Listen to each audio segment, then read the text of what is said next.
Buenas tardes a todos. Muy contento de compartir esta tarde con magistrados y magistradas de Iberoamérica. Bienvenidos a la ciudad de Quito. Estamos en el tema del Ius Constitutionale Comune y se escribe mucho sobre el enfoque del Ius Constitutionale Comune y se enlaza básicamente con tres conceptos: el concepto de democracia, el concepto de Estado de Derecho y con el concepto de derechos constitucionales. Y se hace énfasis en un papel activista de las Cortes Constitucionales. Se promueve que los jueces, en lo posible, promuevan los derechos económicos, sociales y culturales. Y queda pendiente la pregunta de la institucionalidad y el contexto político en que tienen que moverse las Cortes Constitucionales, especialmente en América Latina, con instituciones democráticas débiles, con un Estado de Derecho también débil, en sistemas presidenciales, y las Cortes Constitucionales, como también ya se dijo aquí, tienen que luchar por su independencia.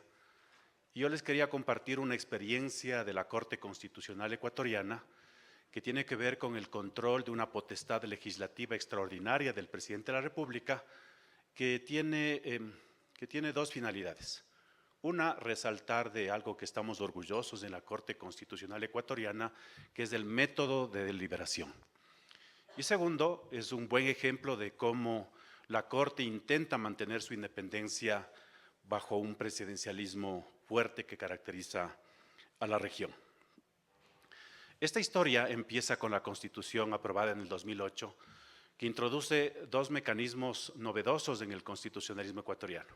Uno es la posibilidad de que la Asamblea Nacional destituya sin juicio político al presidente de la República, artículo 130 de nuestra Constitución. Y la segunda, la posibilidad de que el presidente de la República, como en los sistemas parlamentarios, disuelva la Asamblea Nacional, artículo 148 de nuestra Constitución. Cuando yo era profesor, opinaba que ese sistema del 130 y el 148 jamás se iban a aplicar, porque tenía una serie de limitaciones que no lo hacían muy rentable ni a la Asamblea ni al presidente de la República. Si la Asamblea decidía destituir al presidente de la República, el efecto inmediato era que había elecciones tanto legislativas como presidenciales. Y lo mismo sucedía en el caso del presidente de la República, que si disolvía la Asamblea Nacional, había elecciones tanto presidenciales como parlamentarias. Y a esto coloquialmente la gente le llamaba muerte cruzada. Las dos funciones principales del Estado, democráticamente legitimados, tenían que enfrentarse nuevamente a elecciones.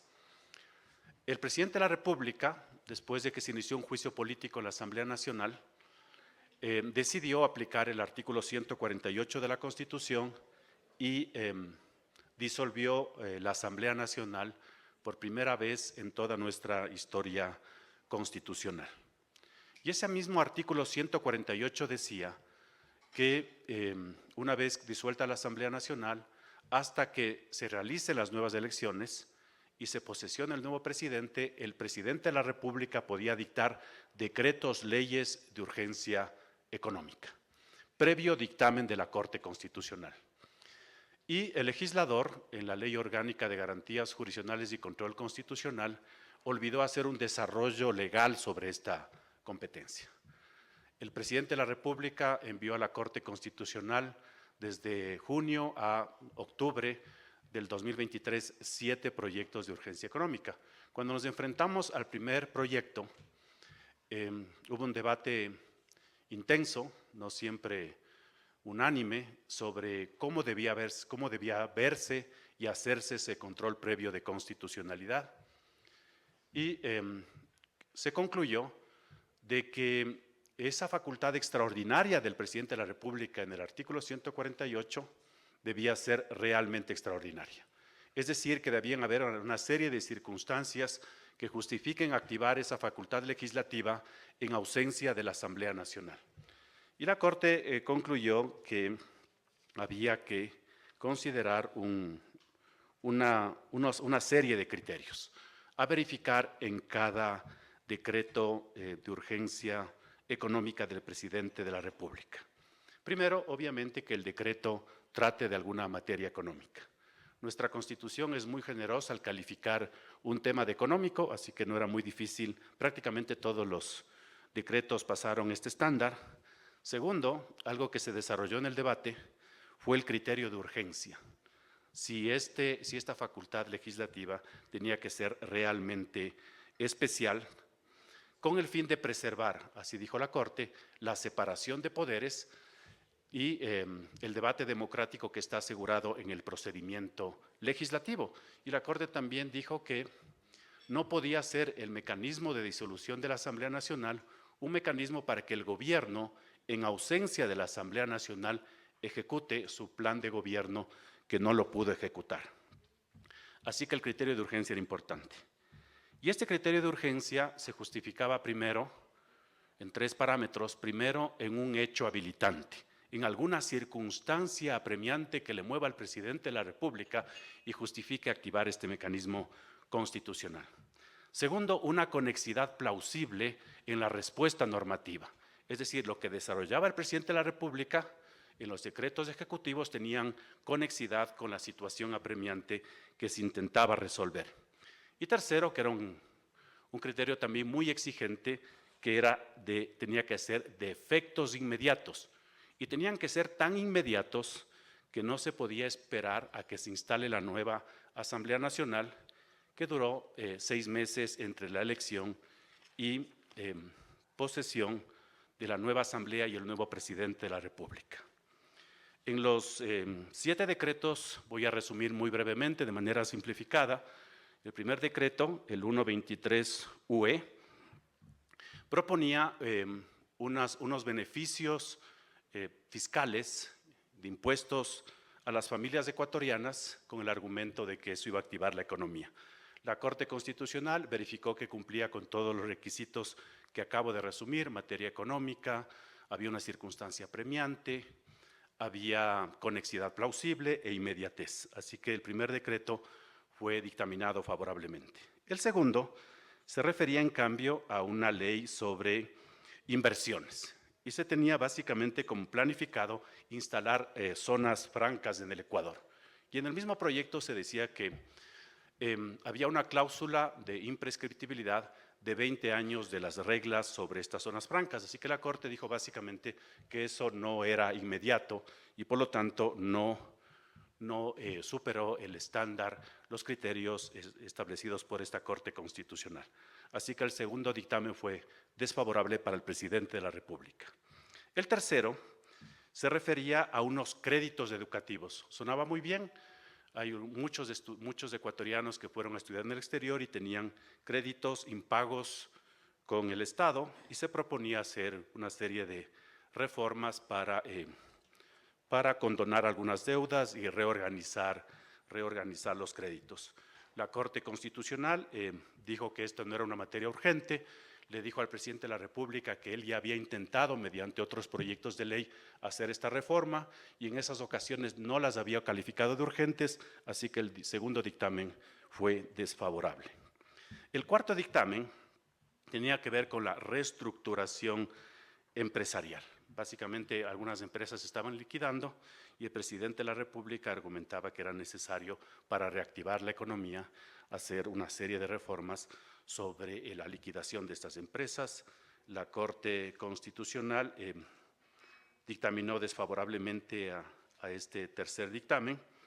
No se cumplió con los estándares de conexidad, así que el tercer dictamen fue desfavorable. El quinto dictamen la Corte Constitucional se había pronunciado sobre una ley de fomento ambiental, la había declarado inconstitucional y había diferido los efectos de la inconstitucionalidad sobre un impuesto sobre las botellas plásticas hasta diciembre del 2023. El presidente de la República, con el argumento de que debía dar cumplimiento a la sentencia dictada por esta Corte, presentó este decreto urgente económico. La Corte Constitucional dictó dictamen favorable, argumentando obviamente que el plazo era corto para cumplir con esta obligación que la misma Corte le había establecido al legislador. En el sexto dictamen se trataba de unas reformas al Código Orgánico de Planificación y Finanzas Públicas, donde se intentaba hacer algunas reformas sobre el presupuesto general del Estado. La Corte Constitucional asimismo filtró este decreto urgente en materia económica del presidente de la República y concluyó que no superaba los criterios de inmediatez y conexidad. Y finalmente, en el último decreto, el 723 UE, el presidente de la República envió un paquete que trataba varios temas. El tema principal era sobre riesgos y desastres.